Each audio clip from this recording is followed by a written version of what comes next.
Hello दोस्तों, स्वागत है आप सभी का आपके अपने इस YouTube चैनल अभय क्लासेस में। दोस्तों मैं बता दूं, आज हम पढ़ने वाले हैं पीएम यशस्वी बैच के अंतर्गत जो हम लोग का पीएम यशस्वी छात्रवृत्ति का जो फॉर्म निकला है, बहुत सारे लोग मेरे भाई भर दिए हैं। तो उन्हीं के क्रम में जो हमारा एसएसवी बैच है उसके अंतर्गत आज हम पढ़ने वाले हैं सामान्य ज्ञान। ठीक है, तो ये वीडियो क्लास 9 और क्लास 11 दोनों बच्चों इसको देख सकते हैं।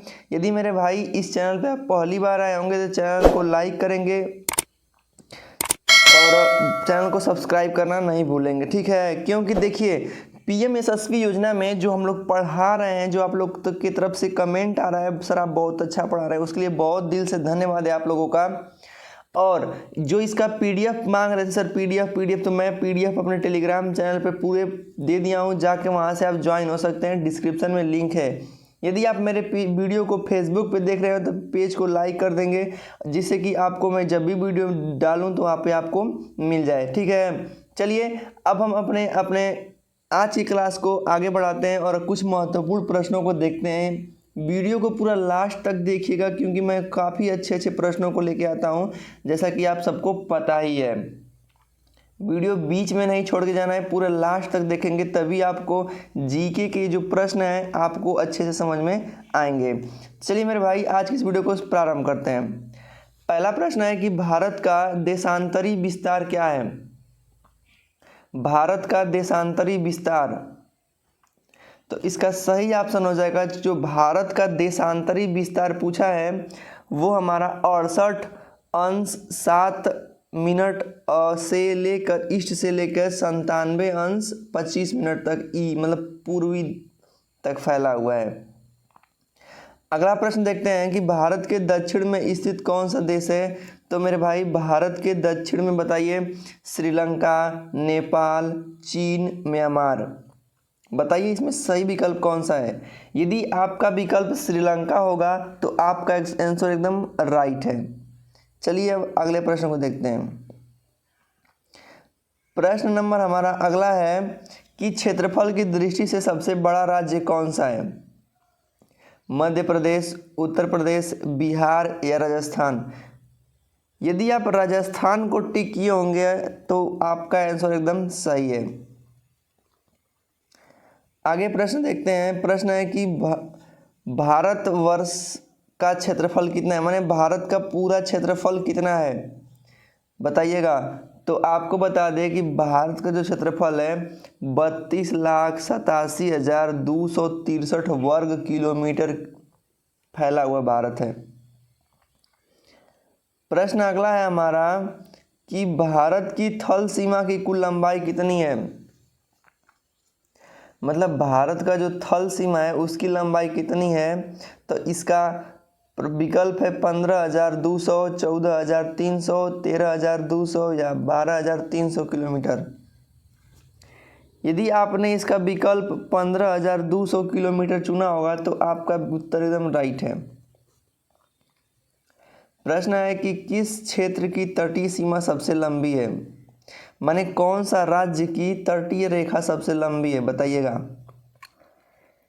कौन सा राज्य जो है समुद्र के सबसे ज़्यादा किनारे पर पड़ता है? गुजरात, आंध्र प्रदेश, पश्चिम बंगाल, गोवा। यदि आपका प्रश्न उत्तर गुजरात होगा तो आप एकदम बिल्कुल सही हैं। चलिए अपने अगले प्रश्न को देखते हैं। प्रश्न नंबर हमारा अगला है कि ये बता दीजिए कि माउंट एवरेस्ट की ऊंचाई कितनी है मेरे भाई? जो माउंट एवरेस्ट है उसकी ऊंचाई कितनी है? 8,848, 7,747, 6,646 या 5,545? तो देखिए इसका सही विकल्प हो जाएगा 8,848। लेकिन अब बता दूं, जो उसका वर्तमान समय में ना वो 8,850 मीटर में 8,850 मीटर घोषित कर दिया गया है। तो अब विकल्प में आपको 8,850 टिक करना है, न कि 8,848। समझ गए होंगे। भारत के सर्वोच्च पर्वत शिखर कौन सा है? माउंट एवरेस्ट, कंचनजंगा, धौलागिरी या इनमें से कोई नहीं। तो जो भारत में पड़ता है पर्वत शिखर सबसे बड़ा ना कंचनजंगा है। क्या है? कंचनजंगा। अभी बताइए कि जो कंचनजंगा चोटी है कहाँ पे स्थित है, कि माने किस राज्य में है? जम्मू कश्मीर में, कि उत्तराखंड में, कि सिक्किम में, कि हिमाचल प्रदेश में? तो आप उसका सही जवाब देंगे कि सर जो कंचनजंगा है ना वो सिक्किम में। कहाँ है? सिक्किम में। आगे, समुद्र तल से K2 मतलब माउंट K2 जो पर्वत है कंचनजंगा की ऊंचाई कितनी है? अब बता दीजिए, कंचनजंगा को ही K2 कहते हैं। अब आप बताइए ना कि ये कितना मीटर लंबा है? 8,848 मीटर, कि 8,611 मीटर, कि 8,560 मीटर या 8,881? तो आप बताएंगे सर कि 8,611 मीटर क्या है सर जी, इतना इसका ऊंचा है। शिवालिक पर्वत स्थित है, जो शिवालिक पर्वत है कहाँ स्थित है? उत्तरी भारत में, दक्षिणी भारत में, पूर्वी भारत में या पश्चिमी भारत में? तो सर आप इसका सही उत्तर दे दीजिए। तो सर इसका सही उत्तर हो जाएगा उत्तरी भारत में। कहाँ पे स्थित है? उत्तरी भारत में स्थित है। कौन? शिवालिक पर्वत। देखिए, यदि आप हमारे वीडियो को पहली बार देख रहे होंगे ना तो आप हमारे जो चैनल है अभय क्लासेस उसके प्लेलिस्ट में चले जाएंगे। प्लेलिस्ट में आपको बहुत सारे प्रश्न जो वीडियो है मैंने प्लेलिस्ट बना दिया, जैसे मैथ का, क्लास 9th क्लास 11th का अलग अलग है, विज्ञान का, हिस्ट्री का, सामान्य ज्ञान का। वहाँ पे आपको अच्छे से पूरा मिल जाएगा। एकदम सीरियल वाइज सीरियल आप PMSSC योजना की तैयारी आसानी से कर सकते हैं। सर अब प्रश्न है आपका कि निम्न में से कौन सी पर्वतीय चोटी भारत में स्थित है? माउंट एवरेस्ट, धौलागिरी, मकालू या नंदा देवी? यदि आपका उत्तर मेरे भाई नंदा देवी है तो आप एकदम परफेक्ट हैं। कुछ लोग माउंट एवरेस्ट को मारे होंगे, तो मेरे भाई माउंट एवरेस्ट भारत में नहीं है। भारत के मतलब बॉर्डर पे पड़ता है, नेपाल में। नंदा देवी शिखर किस राज्य में स्थित है? जो नंदा देवी है वो कहाँ स्थित है? हिमाचल प्रदेश, जम्मू कश्मीर, उत्तर प्रदेश या उत्तराखंड? तो सर इसका सही ऑप्शन हो जाएगा उत्तराखंड। क्या हो जाएगा? उत्तराखंड। सेम इसी को बना के पूछ सकते हैं कि उत्तराखंड की सबसे ऊंची चोटी क्या है? तो अभी जस्ट हमने बताया है नंगा पर्वत, त्रिशूल, नंदा देवी, मकालू। तो सर उत्तराखंड में ना नंदा देवी जो पर्वत है बड़ा है। नंदा देवी स्थित है कहाँ है बता दीजिएगा, मतलब किस प्रकार का है? महान हिमालय क्षेत्र में, मध्य हिमालय क्षेत्र में, शिवालिक रेंज में या दक्षिणी पठार क्षेत्र में? तो आप बताएंगे सर महान हिमालय क्षेत्र में। कहाँ पे बताएंगे? तो बताएंगे सर महान हिमालय क्षेत्र में स्थित है नंदा देवी। प्रश्न हमारा अगला है कि भारत के कुल क्षेत्रफल में मैदानी भाग कितना है? लगभग 43%, लगभग 40%, लगभग 33% या लगभग 30%? यदि आपने अपना विकल्प लगभग 43% चुना है तो आप एकदम बिल्कुल सही हैं। नीलगिरी पर्वत स्थित है, तो मेरे भाई नीलगिरी पर्वत कहाँ स्थित है? उत्तरी भारत में, पूर्वी भारत में, दक्षिणी भारत में या पश्चिमी भारत में?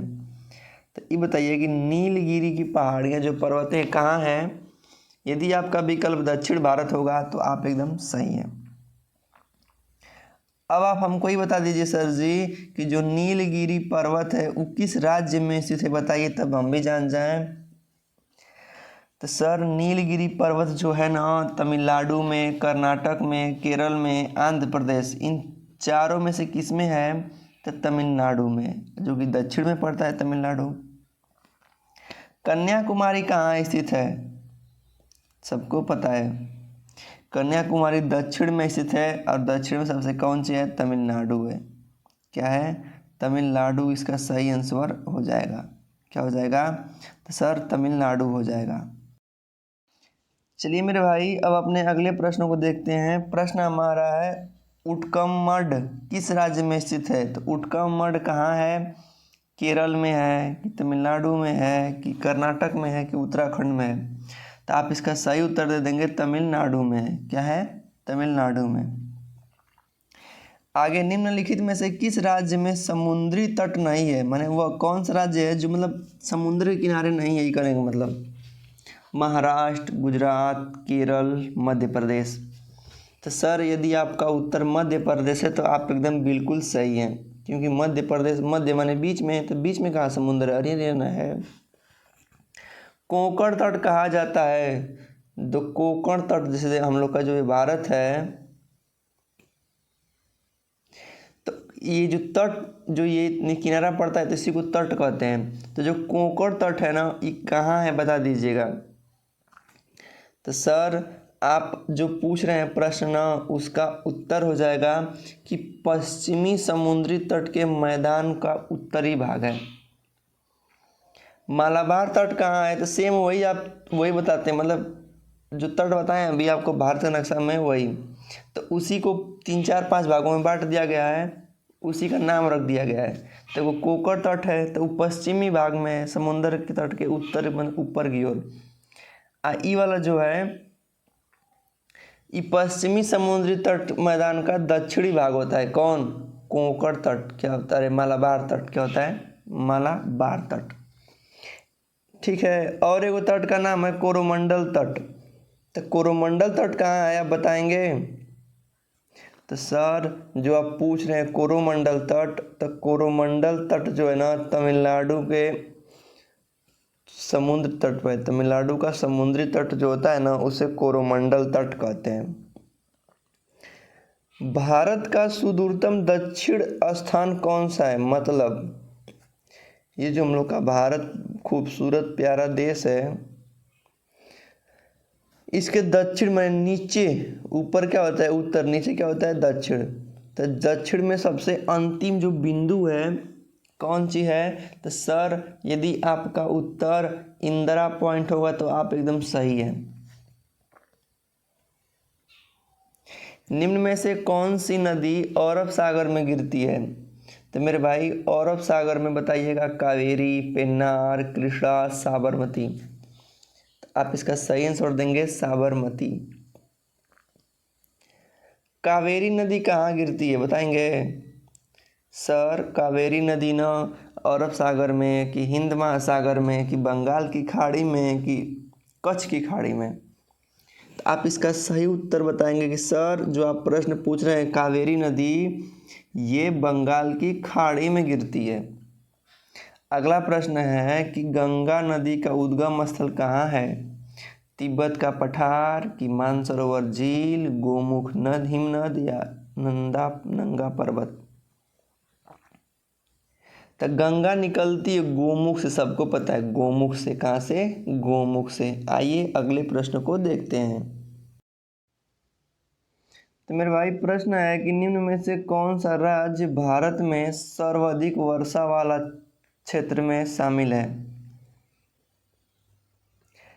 तो सबसे अधिक वर्षा कहाँ होती है ये कहने का मतलब मेघालय में कि मध्य प्रदेश में कि उड़ीसा में कि गुजरात में? तो इसका सही और राइट आंसर हो जाता है आपका कि सर जो भारत है ना मेघालय, मतलब सबसे अधिक वर्षा यहीं में होता है मेघालय। अब मेघालय में कहाँ होता है? देखिए दूसरा प्रश्न पूछ दिया इसमें कि भारत में सबसे अधिक वर्षा कहाँ होती है। इसमें वर्षा वाला क्षेत्र मैंने राज्य पूछा था। अब यहाँ पे बताएंगे कि कौन सी जगह होती है, मंगलौर में, मानसिंगराम में, महाबलेश्वर में या चेन्नई में? तो सर यदि आपका विकल्प मानसरोवर है तो आप एकदम मानसीराम है तो एकदम आप सही हैं। मानसिंगराम। क्या बताएं, बोलने में थोड़ा बहुत त्रुटि हो जाता है, लेकिन आप लोग भावनाओं को समझ जाया कीजिए कि सर वही कहना चाहते हैं, विकल्प भी टिक लगा रहे हैं एकदम। प्रश्न है कि शीत ऋतु में भारत के किस राज्य में वर्षा होती है। मतलब शीत मतलब ठंडा, तो ठंडा के दिन जब मौसम आता है तो किस राज्य में बरसात होती है। गुजरात में कि पश्चिम बंगाल में कि कर्नाटक में कि तमिलनाडु में। तो सर इसका सही आंसर हो जाएगा तमिलनाडु में। कहाँ पे? तमिलनाडु में। आगे प्रश्न देखते हैं। प्रश्न है कि दैनिक तापांतर निम्न में से किस क्षेत्र में सबसे अधिक पाया जाता है। दैनिक तापांतर माने सबसे ज़्यादा ऊष्मा की बात कर रहे हैं। दैनिक तापांतर तो पता ही है कि मरुस्थल में होगा। अब कौनी मरुस्थल में तो जान जाइए, दक्षिणी पठारी भाग में कि पूर्वी तटीय क्षेत्र में कि थार मरुस्थल में कि पश्चिमी तटवर्ती क्षेत्र में। तो सर यदि आपका उत्तर थार का मरुस्थल है जो दैनिक तापांतर में सर्वाधिक है, तो आप एकदम राइट आंसर पर पहुँचे हैं। चलिए आगे देखते हैं। प्रश्न है कि निम्न में कौन सा आपदा मानव निर्मित है। आपदा मतलब जो आता है ना, प्राकृतिक आपदा, मानवीय आपदा, जैसे बाढ़ हुआ, भूकंप हुआ, आंधी तूफान, चक्रवात हुआ, ये सब प्राकृतिक का आपदा है। लेकिन जो बम विस्फोट करते हैं ना, ये आदमी द्वारा है, तो मानव द्वारा पूछा गया है। तो सही उत्तर बताएंगे सर बम विस्फोट ना मानव द्वारा निर्मित आपदा है। निम्न में से कौन सी प्राकृतिक आपदा नहीं है। प्राकृतिक आपदा नहीं है तो इसका मतलब क्या, वो मानव निर्मित होगा। चलिए पढ़ते हैं। सूखा, चक्रवात, रेल दुर्घटना, सुनामी।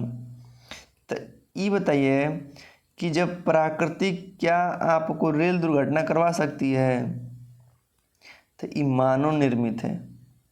और हाई सब क्या है, ये प्राकृतिक है। माने सूखा प्राकृतिक है, चक्रवात प्राकृतिक है, सुनामी प्राकृतिक है।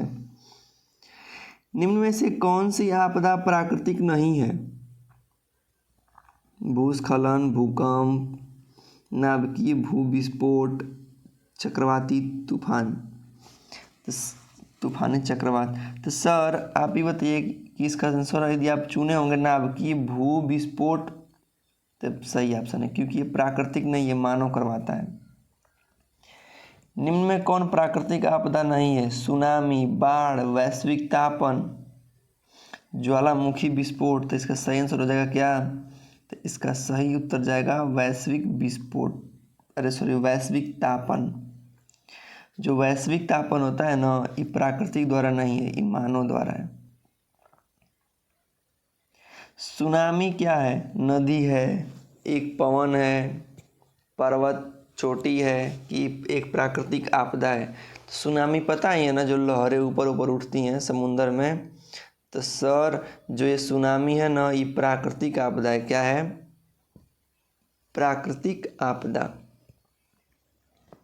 वैश्विक तापन का प्रभाव है, माने वैश्विक तापन का प्रभाव क्या क्या है, बाढ़ है, चक्रवात या ये सभी।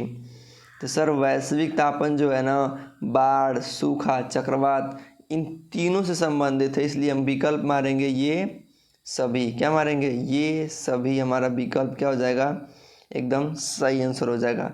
तो मेरे भाई इस प्रकार से हमने सामान्य ज्ञान के बहुत सारे प्रश्न किए हैं, जो कि आपके लिए बहुत ही महत्वपूर्ण हैं। यदि आपको लग रहा होगा कि वीडियो के लिए, इस कंटेंट के लिए मेहनत किया जा रहा है, आपको प्रश्नों की संख्या अधिक रखी जा रही है और काफ़ी वैल्यूएबल कंटेंट, माने अच्छे अच्छे कंटेंट आपको दिए जा रहे हैं, प्लस साथ में इसका PDF भी दिया जा रहा है, सब कुछ आपको अवेलेबल करा रहे हैं। कोई डाउट है तो आप हमको कमेंट कीजिए। वीडियो पसंद आने पर वीडियो को लाइक करेंगे, चैनल को सब्सक्राइब करना नहीं भूलेंगे। मिलते हैं नेक्स्ट वीडियो में। बहुत बहुत धन्यवाद।